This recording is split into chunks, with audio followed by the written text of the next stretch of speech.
Hello everyone, welcome to day 6 of our 150 days hard challenge.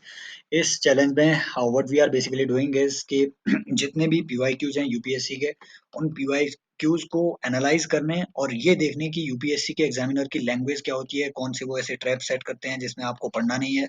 इस चीज के लिए हम यहाँ पे कोशिश कर रहे हैं और साथ में यूपीएससी की एक टेंडेंसी है कि वो अपने ऑप्शन पे अगले साल क्वेश्चन बनाता है। फॉर एग्जांपल जैसे ये स्मॉल फार्मर लार्ज फील्ड वगैरह हो गया, इस तरीके के कॉन्सेप्ट पे अगले साल वो मैच द फॉलोइंग में क्वेश्चन बना देगा। ऐसे बहुत सारे रिपीटेड क्वेश्चन होते हैं, जब आप एनालाइज करेंगे धीरे धीरे आप पाएंगे कि यस, ये जो है यूपीएससी की टेंडेंसीज है प्रीवियस ईयर के क्वेश्चंस को रिपीट करने के।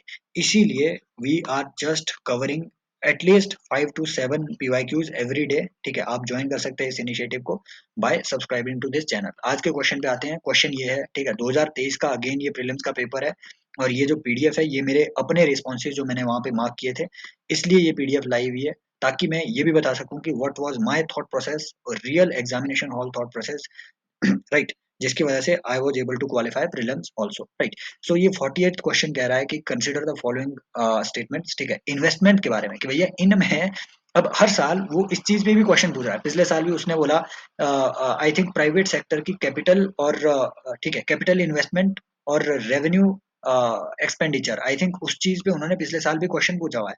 तो इन्वेस्टमेंट, रेवेन्यू, ठीक है, capital investment, revenue expenditure etcetera, इन सब चीजों पे वो क्वेश्चन ऑलरेडी पूछ रहा है, बार बार पूछ रहा है। यहाँ पे भी ये बेसिक से रिलेटेड क्वेश्चन था एंड आई थिंक मैंने ये गलत मार्क कर दिया हुआ है। अगेन इस चीज पे काफी डिफरिंग ओपिनियंस भी है कि इसका आंसर क्या होना चाहिए। अब यहाँ देखो, चीज यहाँ से आपने ये सबसे पहले हटानी थी इन्वेंट्री।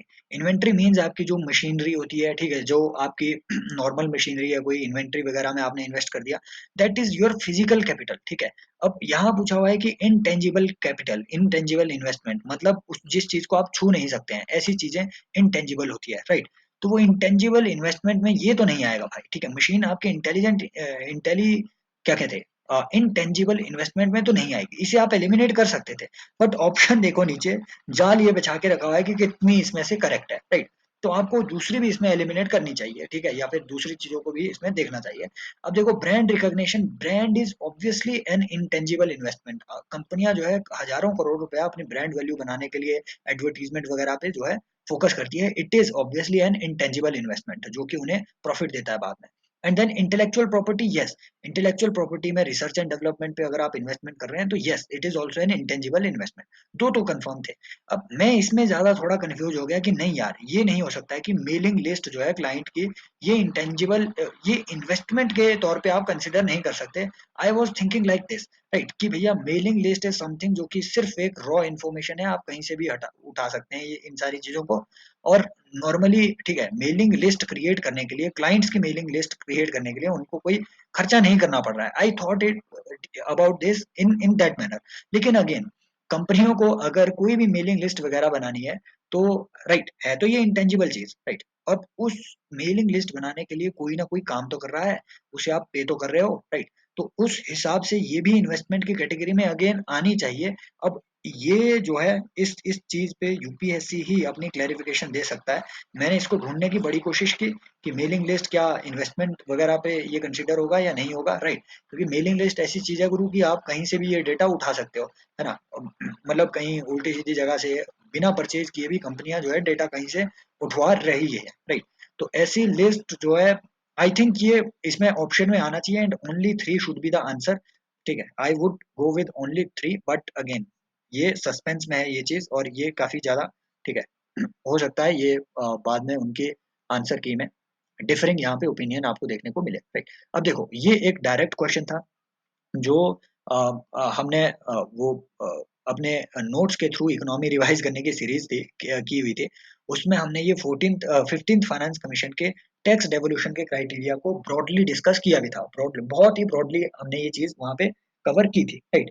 तो ये चीज जो है, राइट, इसमें पूछा हुआ है कि 15th फाइनेंस कमीशन में कौन से क्राइटेरिया हैं जो उन्होंने यूज किए हुए हैं। अब देखो, ऐसा ही क्वेश्चन उन्होंने इस बार कंबाइंड जियो साइंटिस्ट एग्जाम में उन्होंने ऐसा ही क्वेश्चन पूछा था कि जो इंडिया का national multi dimensional poverty index है, उसमें कौन कौन से सब इंडाइसेस है। ऐसा उन्होंने एक क्वेश्चन पूछ लिया था। तो इस तरीके के थोड़ी डेप्थ में जाकर के वो क्वेश्चन पूछ रहे हैं, आपको क्राइटेरिया पता होना चाहिए। And I exactly new the criteria, I knew the criteria कि हाँ ये स्टेबल गवर्नमेंट नहीं है, गवर्नेंस रिफॉर्म नहीं है, ये सब चीजें हैं, ठीक है। Demographic performance yes, forest ecology yes, and tax and fiscal efforts yes.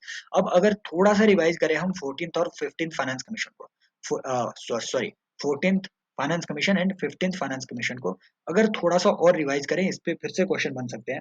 तो देखो 14th फाइनेंस कमीशन का जो क्राइटेरिया रहा है, उसमें सबसे ज्यादा जो वेटेज दी गई है वो है इनकम डिस्टेंस, ठीक है। इनकम डिस्टेंस 50% वेटेज जो है स्टेट्स को उस इनकम डिस्टेंस के बेसिस पे, भैया कौन गरीब है कौन अमीर है, उस बेसिस पे जो है स्टेट्स को 50% पैसा जाना था। यहाँ ये घटा करके ओनली 45% कर दिया गया। फिर आता है आपका forest and ecology. Forest and ecology, इस फॉरेस्ट एंड इकोलॉजी कैटेगरी में 14th फाइनेंस कमीशन में 7.5% वेटेज दी गई थी, और यहाँ पे इंक्रीज करके 15th में ये 10% हो गई। तो ऐसा क्वेश्चन बन सकता है, कहाँ इंक्रीज हुआ है कहाँ डिक्रीज हुआ है, समझ रहे हो। देन आपका एक अलग क्राइटेरिया आता है एरिया का। तो एरिया का जो क्राइटेरिया है ये कांस्टेंट रहा है, पहले भी ये 15% था, आज भी 15% है 15th में भी। फिर अगला जो क्राइटेरिया है दैट इज पॉपुलेशन, ठीक है। पॉपुलेशन याद रखना, पॉपुलेशन का क्राइटेरिया घटा है। पॉपुलेशन पहले हम 1971 का मेजर कर रहे थे, ठीक है। फाइनेंस 14 फाइनेंस कमीशन ने 1971 की पॉपुलेशन ली हुई है। ये पॉपुलेशन इस बार 2011 की 15th फाइनेंस कमीशन ने 2011 की पॉपुलेशन के बेसिस पे डिवॉल्व किया है। और पॉपुलेशन की जो मेजरमेंट है वो 27% से डिक्रीज होकर के अब की बार सिर्फ 15% रही है, ठीक है। तो पॉपुलेशन की वेटेज डिक्रीज कर दी गई। ऐसा क्यों, ये मैं आपको बताऊंगा। क्योंकि जो सदर्न स्टेट्स थे इन्होंने पॉपुलेशन में काफी रिफॉर्म किया, ठीक है, अपनी पॉपुलेशन वगैरह कंट्रोल की। तो दे वर रेजिस्टिंग कि भैया 1971 में हमारी ठीक ठाक पॉपुलेशन थी, अब हमने जब अच्छा काम किया, ठीक है, पॉपुलेशन कंट्रोल करी, तो हमारी पॉपुलेशन कम हो गई। अब इसका जो है आप हमें रिवॉर्ड देने के बजाय आप हमें क्या कर रहे हो, आप हमें एक तरीके से फिजिकली पनिश कर रहे हो कि 2011 की पॉपुलेशन तो हमारी कम आएगी 1971 की पॉपुलेशन से, फिर हमें कम पैसा मिलेगा, समझ रहे हो ना। तो इसीलिए गवर्नमेंट ने क्या किया, ये जो 2011 की पॉपुलेशन की वेटेज थी इसे कम कर दिया, और ये जो 27% और 15% के बीच का गैप है, सॉरी 27% नहीं था 14th में, 27.5% था। तो ये जो 12% का गैप है ये कैसे इन्होंने फुलफिल किया, ये गैप इन्होंने फुलफिल कराया कि आपने जो डेमोग्राफिक परफॉर्मेंस की हुई है, ये उसका इंसेंटिव के तौर पे कि भैया कौन से स्टेट ने कितनी डेमोग्राफिक परफॉर्मेंस अच्छी की है, उसके इंसेंटिव के तौर पे ये 12.5% उसमें फिर जोड़ा गया, समझ रहे हो। तो गैप क्लियर हो गया, आई होप आप समझ चुके होंगे। देन आपका आता है टैक्स एफर्ट का। ये एक नई कैटेगरी ऐड की गई है, ठीक है, और इसमें 2.5% वेटेज दी गई है 15th फाइनेंस कमीशन में, 14th में नहीं था। आप मुझे बताएंगे, चलो ठीक है, आर्टिकल 280 ऑफ द कॉन्स्टिट्यूशन वो आर्टिकल है जो कि फाइनेंस कमीशन के कॉन्स्टिट्यूट करने के बारे में चीजें लिखता है, राइट। और फाइनेंस कमीशन प्रेसिडेंट के द्वारा कॉन्स्टिट्यूट किया जाता है हर एक 5 साल में, राइट। और फाइनेंस कमीशन को अपनी रिपोर्ट प्रेसिडेंट को सौंपनी होती है, और प्रेसिडेंट उसे टेबल डाउन करेगा पार्लियामेंट के अंदर with a report with a memorandum कि भैया आपने फाइनेंस कमीशन के रिकमेंडेशन पे क्या क्या स्टेप लिए, अगर नहीं लिए तो क्यों नहीं लिए, ऐसा एक मेमोरेंडम के साथ वो रिपोर्ट टेबल डाउन करनी पड़ती है, right. So this is it about finance commission. बार बार इससे क्वेश्चन पूछा जाता है, तो इन सब क्राइटेरिया से अगेन क्वेश्चन पूछा जा सकता है। नेक्स्ट आपके आता है कि consider the following infrastructure sectors, okay. तो अगेन ये बहुत ही ज्यादा रैंडम क्वेश्चन था, मुझे भी ये पता नहीं था, and I left this question. Basic बात यह है कि जिसका आपको बिल्कुल अंदाजा ना हो, आई वुड सजेस्ट, और जहां आपका लॉजिक नहीं लग रहा हो आपको कि हाँ लॉजिक सही दिशा में कुछ जा रहा है, उस क्वेश्चन को छोड़ने का मैं हमेशा आपको सजेशन दूंगा, राइट। क्योंकि ऐसी चीजें वो बार बार पूछ रहे हैं, जैसे उन्होंने 2021 में पूछ लिया कि वाटर क्रेडिट जो है क्या वो डब्ल्यूएचओ का इनिशिएटिव है, हालांकि उसमें तो लॉजिक लगाया जा सकता था, बट ऐसी चीजें वो पूछ ही रहा है, राइट। वाटर क्रेडिट हो गया, और इन चीजों को वो रिपीट भी कर रहा है। For example there was U coalition, U 2 बार आया प्री में, 2020 के प्री में भी आया, 2022 के प्री में भी आया। 2022 में तो स्पेसिफिकली एक बड़ा क्वेश्चन उस पर बनाया गया। तो ऐसी चीजें वो बार बार पूछ भी रहे होते हैं, लेकिन जब ये फर्स्ट टाइम अपीयर हो और आपको कुछ अंदाजा ना हो, आपको ये चीजें छोड़ ही देनी चाहिए। तो यूएन का ये ऑफिस है, ठीक है, office on basically infrastructure investment वगैरह पे, राइट। तो यूएनओपीएस जो है, इनका कोई sustainable investments in infrastructure program है, infrastructure and innovation S3I initiative. ये पूछ रहा है कि ये इनिशिएटिव किस चीजों पे फोकस करता है। तो तो जब मैंने यूएनओपीएस की जो वेबसाइट है, राइट, उस पे इन चीज़ों को देखा, तो वहाँ बिल्कुल आपके जो है हेल्थ केयर की बात हो रही थी, रिन्यूएबल एनर्जी की बात हो रही थी, अफोर्डेबल हाउसिंग की बात हो रही थी। वही चीज़ जो मैंने डाउट किया एग्जामिनेशन हॉल में, right, mass transport and rapid transport, उसकी बात ये नहीं कर रहा है। ये बात याद रखना, राइट। तो मैं जिस चीज़ को एलिमिनेट कर रहा था, सही एलिमिनेट कर रहा था और ओनली 3 ही इसका आंसर आना था। हेल्थ केयर की ये बात कर रहा है, ऑब्वियसली हेल्थ केयर की बात करेगा, क्योंकि health care is basic infrastructure facility जो कि कहीं पे होनी चाहिए, और अगर इनोवेशन कहीं करना है, हेल्थ और एजुकेशन में नहीं करोगे भाई, तो कहाँ करोगे? रिन्यूएबल एनर्जी, हाँ, इसकी बात चल रही है, अफोर्डेबल हाउसिंग, यस, बात चल रही है। लेकिन mass rapid transportation, right? Look, this is something कि अ, इस चीज़ में अगर कहीं पे देखो, कहीं पे अगर इन्वेस्टमेंट वगैरह करना है, राइट, बेसिकली ये यूएनओपीएस अपने एस3आई इनिशिएटिव के थ्रू कर क्या रहा है कि प्राइवेट इन्वेस्टमेंट को पूल कर रहा है। ये खुद इन्वेस्टमेंट नहीं कर रहा है। तो ये भी याद रखना है कि यूएनओपीएस या फिर यूएन की कोई भी बॉडी यूजुअली खुद इन्वेस्ट कहीं नहीं करती है। They are just acting as a mechanism to pool the private capital, right. अब इन चीजों पे अफोर्डेबल हाउसिंग वगैरह, हेल्थ केयर वगैरह, राइट, रिन्यूएबल एनर्जी वगैरह, इन पे जो है they are known as sunrise sectors basically, ठीक है, जैसे renewable energy is a sunrise sector. तो यहाँ पे काफी अच्छा पोटेंशियल है, ठीक है, इनोवेशन वगैरह का। मास ट्रांसपोर्टेशन ऐसा है गुरु की नॉर्मली गवर्नमेंट के कंट्रोल में ये रहता है, राइट, जहाँ पे भी देखें।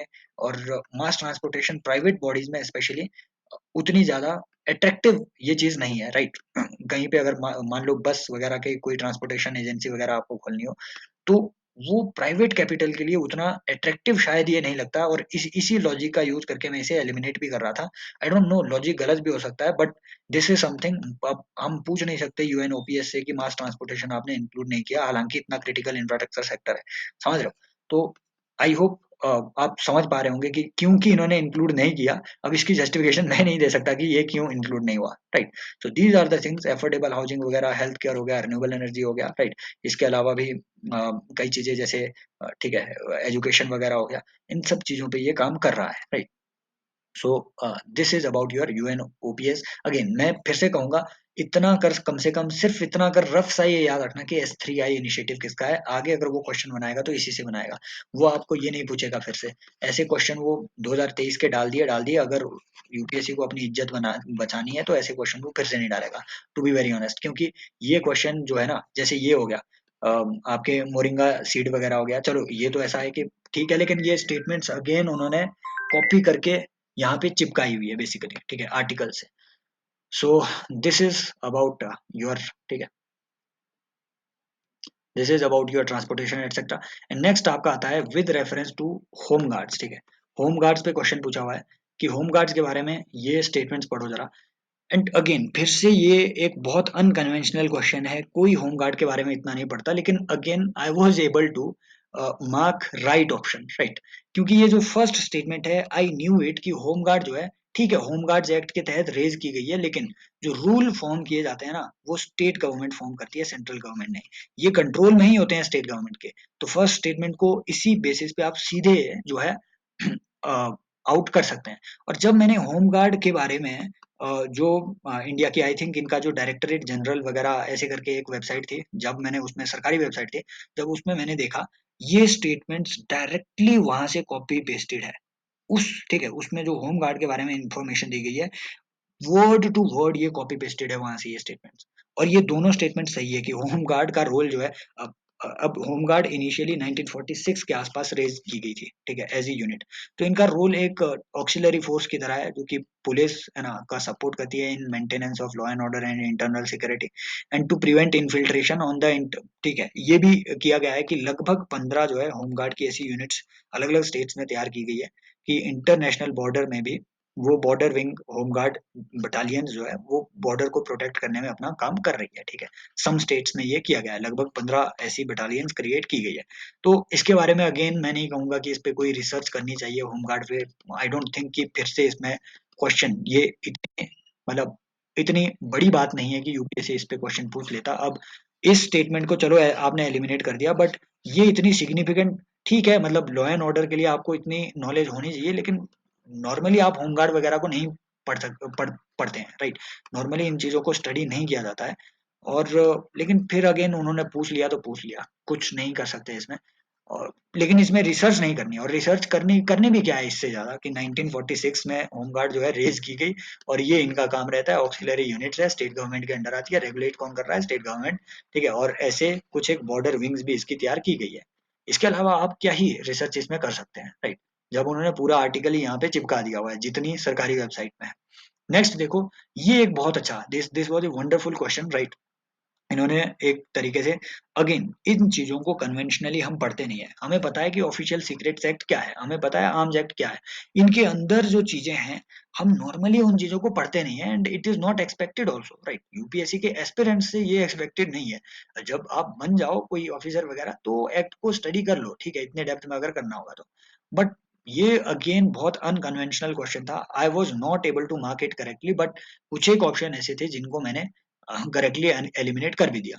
देखो ये जो क्वेश्चन है, फर्स्ट स्टेटमेंट कह रही है कि unauthorised wearing of police and military uniform, और यहाँ पे ऑप्शन दिया है ऑफिशियल सीक्रेट एक्ट।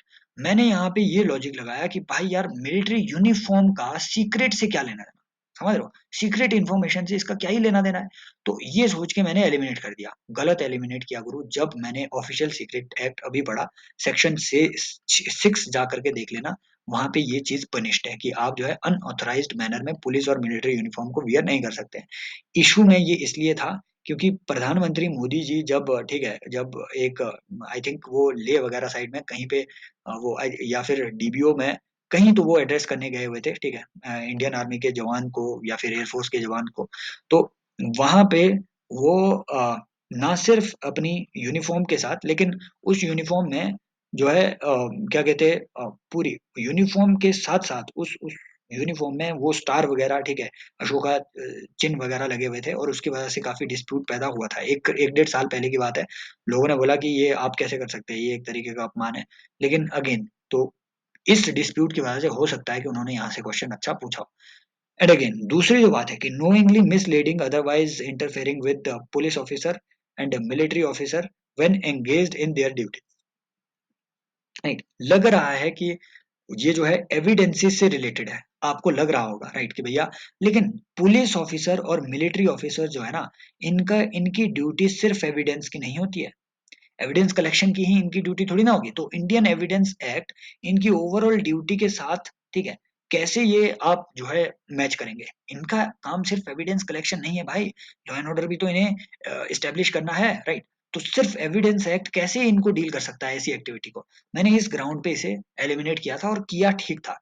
लेकिन आपको ये जान के हैरानी होगी कि ये प्रोविजन भी ऑफिशियल सीक्रेट एक्ट में है, समझ रहे हो, ये प्रोविजन भी ऑफिशियल सीक्रेट एक्ट में है। इतना ब्रॉड है ऑफिशियल सीक्रेट एक्ट, मैं तो पढ़ रहा था, ठीक है, मैंने 6-7 क्लॉज इसके पढ़े, लेकिन फिर मैं हार मान गया गुरु कि इसमें 40-46 क्लॉजेज है, इतने ज्यादा। और ऑफिशियल सीक्रेट एक्ट में 3 साल की punishment minimum and then fine, और बोथ ये पनिशमेंट का भी प्रोविजन है। तो इतना स्ट्रिंजेंट ये एक्ट अंग्रेजों ने बना के रखा हुआ है, ऑफिशियल सीक्रेट एक्ट अंग्रेजों के टाइम का है अगेन, और अभी भी जो है ये आपके चल रहा है, राइट। हालांकि फिर सेकंड एआरसी ने ऑफिशियल सीक्रेट एक्ट को हटाने की जो है बात भी कही थी, और उन्होंने रिकमेंड किया था कि ऑफिशियल सीक्रेट एक्ट की के प्रोविजंस को इफेक्ट देते हुए एक ऐसा ही चैप्टर आप जो है इंफॉर्मेशन, ठीक है, जो हमारा क्या कहते हैं राइट टू इंफॉर्मेशन एक्ट है, उसमें आप ये चीजें डाल सकते हैं, right. So this is about your official secret act, right. Then आपका आता है सेलिब्रेटली गन फायर, यस, ये जो है ऑब्वियसली फिर कहाँ, मतलब अगर आप सेलिब्रेशन में कहीं पे गन फायर कर रहे हो, आर्म्स एक्ट नहीं रेगुलेट करेगा तो कौन, मैं नहीं तो कौन भाई, समझ रहे हो। तो दिस इज अबाउट इट, इसकी अगेन इनकी डिटेलिंग में जाने की जरूरत नहीं है, मैं डेलिबरेटली आपको कह रहा हूँ ऑफिशियल सीक्रेट एक्ट के बारे में जितना आपको जानना था उतना जान लिया।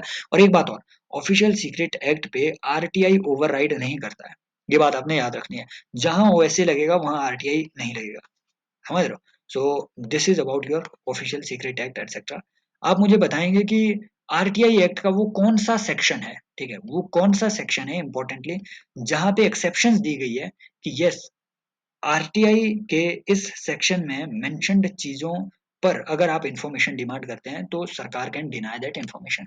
तो ओनली वन नहीं स्टेटमेंट होनी चाहिए, only two is the right answer, मैंने ये रॉन्ग मार्क कर दिया था एग्जामिनेशन हॉल के अंदर। काफी लंबी ये वीडियो हो गई है, राइट। अगली वीडियो में देखते हैं, हो सकता है कि अगले 2 दिन वीडियो ना आए, तो उसके लिए सॉरी, राइट, 1-2 दिन के ब्रेक पे जा रहा हूँ, लेकिन I hope you will manage the things. Thank you so much, take care, bye bye, as always love you.